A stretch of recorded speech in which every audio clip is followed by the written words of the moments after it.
I posted my very first video here on YouTube a little bit under a year and a half ago, and since then I've grown my channel to almost 100,000 subscribers. I've made over $24,000 in AdSense revenue, and I've landed multiple four-figure brand deals. And I've done all of that without posting consistently or without a real camera. And as much as I'd like to pretend that I'm some super talented person with like a gift for content creation, I'm not. My success here on YouTube is largely because of something that's completely out of my control, which is that YouTube's audience is shifting. And it's not the audience itself that's changing, but it's the audience's behavior and expectations. And it's shifting in a way that's going to make it so much easier for you to grow a successful YouTube channel if you know how to use that change to your advantage. So today I just wanted to sit down and have a chat with you about everything I've learned about growing an audience here on YouTube and how you can apply this knowledge to your own channel this year. So let's get into it. So when YouTube first started, it was a super casual platform. I grew up as a kid watching videos on YouTube, and back then a lot of creators were treating their channels a lot more like social media than actual media channels. There were a lot of home videos, a lot of casual vlogs, and even though there were some videos that were scripted, they were relatively underpolished. YouTube quickly shifted to become more of a search engine. As more and more creators started creating videos on YouTube, audiences and creators started to break off into different categories that we know today as niches. So we have creators in a bunch of different industries like beauty, gaming, lifestyle, and then even like scholastic and educational content. And creators within these niches were making different types of content. So some of it was entertaining and some of it was educational or tutorial based. Now, as YouTube starts to grow as an entertainment platform, we saw YouTube become flooded with clickbait content. And this change was reflected across a bunch of different types of content niches. And I'm sure that you can think of at least one example of what I'm talking about. So for example, when YouTube first started, we had some very OG family vloggers. And these sort of innocent, short home family videos quickly turned into people creating family channels with like the craziest clickbait titles. I'll try to find some examples and put them on the screen for you, but I'm thinking like content that surrounds like kids getting hurt or taking some insane trip, or even like we saw this a lot in pranking videos, whether it's on family channels or entire channels dedicated to doing these public pranks. The more insane the title and the thumbnail was, the more clicks these videos would generate, hence the term clickbait. I personally see a lot more of this in the making money online niche today, just because that's what my algorithm is tailored to. And for me as a viewer, I can pretty much discern from the thumbnail and the title whether or not a video is going to be too good to be true. So if I see a video about a brand new side hustle that makes me $50,000 a month, I'm probably not going to click that video because it's clickbait. And just as I've developed this discernment or this ability to tell whether or not a video is too good to be true, so have a lot of other YouTube viewers. And audiences in general are kind of just sick of this. Unless you're making content that's specifically targeting children or older people who might not have the same level of like video content literacy, the clickbait channel method isn't really going to work for you moving forward. Sure, you might have a video blow up every once in a while, and these views can definitely pay off for you. But when it comes to growing a loyal, strong audience and actually connecting with your audience, using clickbait to grow your channel is not an effective strategy anymore. And honestly, we're not just seeing this shift on YouTube, but we're seeing this across a bunch of different other social media platforms as well. Especially in the influencer sector, unless you're already like an established lifestyle influencer, you're not going to be able to really grow in that category if the type of content you make is like this perfectly polished lifestyle content. Viewers want to see your real personality, and they're more interested in following a story or a journey as opposed to just watching videos that kind of feel like a commercial. This is especially noticeable because a lot of creators are diversifying where they make content, and a lot of content consumers are even flocking to different types of media like Substack, where creators can just write out their actual thoughts and have a space where it actually feels like they can have a conversation with their audience as opposed to just performing for them. A lot of creators have noticed this, especially on TikTok. It seems like as a brand new creator, people who are able to grow quickly and really connect with their audience are creators who post a lot of like informal and casual videos where they're just talking to the camera one-on-one, maybe having like a hot take sort of discussion, and it comes off as more authentic and human and less polished. A lot of people have caught on to this on TikTok, and so there is more competition when it comes to growing there, but it's definitely still possible if you use this sort of authentic connection method. But there's still a huge gap that needs to be filled when it comes to long form content in this style. There's so many people who want to be lifestyle vloggers, but viewers don't want vlogs in the traditional way anymore. They don't want to watch content that feels performative and highly curated. Viewers that are watching long form videos are really looking for connection. They want to share an experience with you and they want to be along for the journey. Now, this doesn't mean that you can't make vlog style content, but it needs to be purposeful and it needs to be authentic and not like perfectly polished. You're not making a commercial. Now, I'm not saying that you can't have commercial integrations or like sponsored vlogs. That's totally fine. But I'm just saying when it comes to like your video ideas, no matter what type of video you're making, if you want to succeed as a YouTuber and you want to grow a channel, especially if you're starting from scratch, you kind of have to reframe the way that you're thinking about each of your video projects. And I know this can be really challenging because we've seen for like the last 10 years, so many examples of different content creators blowing up from this traditional clickbait content. So when we're thinking about what video ideas we might want to make as content creators, it's really tempting to kind of give in to these like subconscious ideas that are flowing around just because we've seen so much of it. But you really have to treat each of your videos as if you're like catching up with an old friend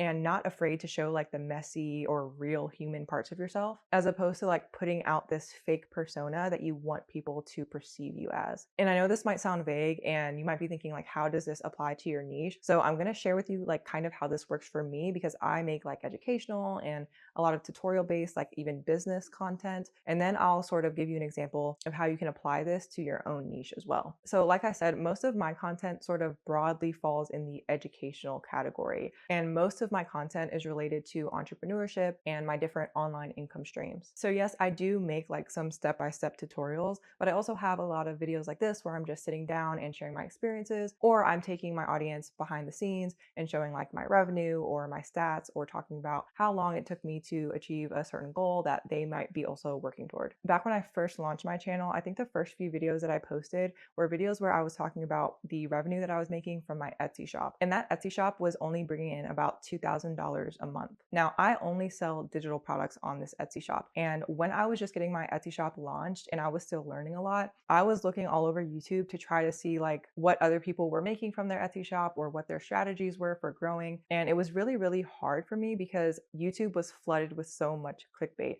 And so when I was going on YouTube, I could only ever really find videos where creators were claiming to make $2,000 a day selling products that didn't really seem like they could make that much money. Now, back when I first started my Etsy shop, that was before I had my YouTube channel, right? So I was going all over YouTube, watching different videos, looking for creators who were sharing their realistic earnings and experiences, because I wanted to know if it was worth it for me to try, how much I could expect to earn, how much work I would have to put in. And I wanted to learn some strategies that could help me be successful on my online business. And it was so much harder than it should have been to find videos that were just real. For every like 10 videos I watched, like 9.5 of them were just clickbait, where the creator was saying that they made $10,000 their first month. And I'm not saying some people haven't. I know some people have, I'm sure they have, but let's be real. There's so many side hustle, making money online videos where creators are saying that they basically got rich quick and all you have to do is buy their course and then you'll learn how to get rich quick too. And my frustration with having to sift through all this clickbait to find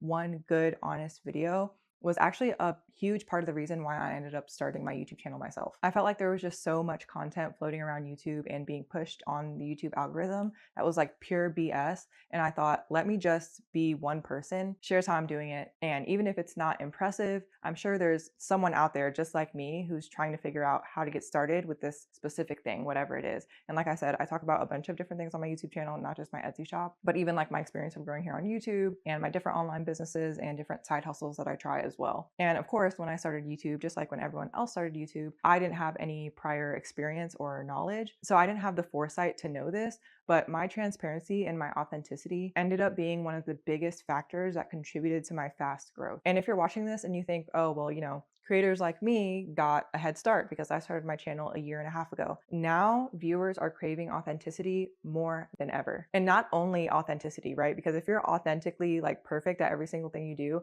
people don't want to see that either, right? People want to see imperfection. And I am like a chronic, lifelong perfectionist. And so having this YouTube channel and creating content has been like exposure therapy, because as I've grown my channel, I've been rewarded for just showing up as myself where I am without having everything figured out and without being like perfect at any of these things that I'm trying. And now, especially with the rise of like AI slop and like the AI videos that are kind of difficult to discern whether or not it's AI, we're seeing an even sharper, broad shift across different types of audiences on YouTube, where collectively people are really craving simpler, honest content. And like I mentioned earlier, that's everywhere, not just on YouTube. The content creators that are going to build strong audiences in 2026 are going to be the ones who focus on talking to their viewers as if they're real human people behind the camera. And that's not just in the way that you talk, but the type of content that you make. So of course, I know that you're probably wondering, how can you actually apply this to your own channel? And I'll tell you that a great place to start is by thinking of something that you want to try or learn or discover about anything. And this is like perfect for the new year because I'm sure that you've got like some different resolutions floating around in your head. So this is a perfect thing for you to document. And don't worry so much about niching down, right? Because you are a full person. You are multifaceted. You're not like one-dimensional. So just think of a few things that you're really interested in and that you would enjoy making content about, and that you don't have to act like you're interested in or act like you like, because your viewers will be able to see very clearly whether or not you're enjoying yourself or whether or not you're being authentic. So maybe this upcoming year, you really want to learn how to cook, or maybe you want to start doing yoga or Pilates and you want to document your fitness journey, or maybe you want to try a different budgeting method this year, or maybe you're launching a new business. Whatever it is, start documenting and talking about your journey right now. It doesn't even have to be day one of you doing it. It can be day zero. Set up your camera and talk to the people behind it and share what you want to do and why. Talk about how you're feeling, talk about your reservations, talk about honestly whether or not you think it's going to work. You don't have to wait until you have everything figured out or lined up or perfectly ready to go. You can do the planning and the figuring it out on camera. That's also content. And that content is a part of the journey that your audience wants to see. If you have a smartphone with a camera and you have a desire to try literally anything, you have the capability of making money here on YouTube. So your first video is going to be talking about and planning and setting goals for whatever it is that you're trying to do. And then you can bring people along with you on your journey. So if you want to be a vlogger, you can make a weekly vlog about whatever the thing is. Or if you don't necessarily want to do vlogs, you can do a monthly or weekly check-in sharing your progress. You can figure out the editing and all that stuff as you go. My first YouTube video, I didn't even have a tripod. I didn't have any lighting. I didn't have a microphone. All I had was my phone. And I think the back camera was like messed up. So I had to film with the front camera, which is not like recommended. And I propped it up on my windowsill on a sunny day at a very weird angle. Like I kind of want to delete the video because I look so strange, but I'm not going to because growth or whatever. But I filmed that video and I'm really, really glad that I did, because I was able to bring my audience with me, not only along with me for the journey of my Etsy shop and my other businesses and my other side hustles, but also my journey as a content creator. And I know that feeling of like hearing people say, just go for it. As a perfectionist, like your stomach gets tight and you're like, you're just lying. You know, you did these other things, or that might work for some people, but it's not going to work for me. I promise you, your perfectionism and your decision paralysis waiting for the perfect moment is stealing your opportunity to actually build something real. Right now is the time to start, if never before. There is no reason to put it off any longer. Right now, audiences are actively looking for your content, and it doesn't even exist yet. All these little things that you perceive as imperfections are assets, and the world of content creation and entrepreneurship is not the world that we were prepared and sort of like brainwashed to be successful in as children, right? So in school, anytime you messed up, you got like a big red X or you got points off. And the consequence for that was that you weren't given a good mark, and that was just the end of it. But as an adult, as a real human person, as an entrepreneur, as a content creator, these sort of things where you're messing up in aren't like black and white. It's this was a good video and this was a bad video. All of these different pieces of content that you put out are almost like different colors on this canvas where you're painting for your audience an idea of who you are and the direction that your life or your channel or whatever journey you're documenting is going. And without those sort of darker colors or that negative space, it's not interesting. It's almost like the difference between like watching a sitcom and watching a documentary, or watching a sitcom and watching like reality TV. If you know that it's like scripted and polished and like family friendly, sometimes it can be like less interesting. But if you genuinely have no idea where this could go. Or if you watch reality TV and there's like a multi-dimensional person who's not all good and not all bad, they have some negative characteristics, but they're growing and changing, and that's kind of what makes them who they are. It's just so much more interesting and fulfilling to watch that journey and to keep up with it. And it's easier for you to relate because you're also a person and you're not some TV character. So if you've been sitting around waiting for the right moment to start your channel, I'm telling you, the right moment is right now. And the first thing that you should do is to think about what sort of journey you want to bring your audience along with you for. And it doesn't have to be just like one journey if you're a lifestyle content creator and you want to like film your life. So think about like your goals or even like your New Year's resolutions. Think about where you are right now in terms of each of those specific interests or resolutions or goals.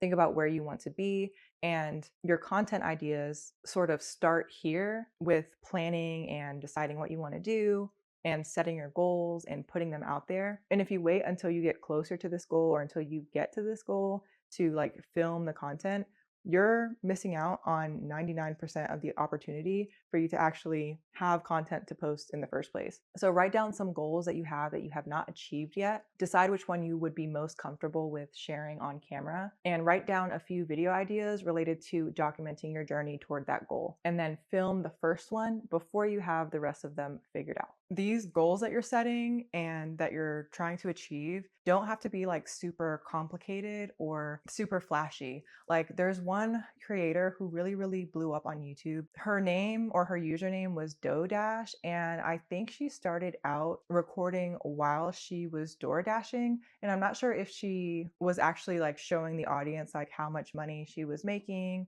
or if she like compared her DoorDash earnings to her YouTube earnings. But that's a great way to get your foot in the door, right? If you create videos where you're like recording B-roll while you're door dashing, B-roll is just like clips of you doing stuff while you're like not necessarily actively talking to the camera. So let's say that I like wanted to make this video more interesting, or in this video I was talking about like door dashing, or I was talking about exercising, or I was talking about whatever, but it was just a sit down video. B-roll is me recording clips of me doing that stuff and then putting those clips into the video so viewers have like a visual. But anyway, if one of your goals is to, let's say, make an extra $500 a week from side hustles or something, I know that's a lot of money, but if that's your goal and you want to do that like specifically with driving for DoorDash, you can record that and document it, and that can be your goal. Especially if you are scared of the idea of like failing on camera. That's, first of all, it's totally fine to fail on camera. If anything, it shows your audience that you're actually authentic. Like right now, I'm documenting myself launching a brand new Etsy shop, and my goal is to make $5,000 in my first 90 days. I didn't do that. I didn't hit that goal with my first Etsy shop. And I don't really think that the niche that I'm doing on Etsy is necessarily going to be successful at all, because I'm doing printable art. And I personally think that that's kind of like clickbaity and that other creators are lying about how much they're making.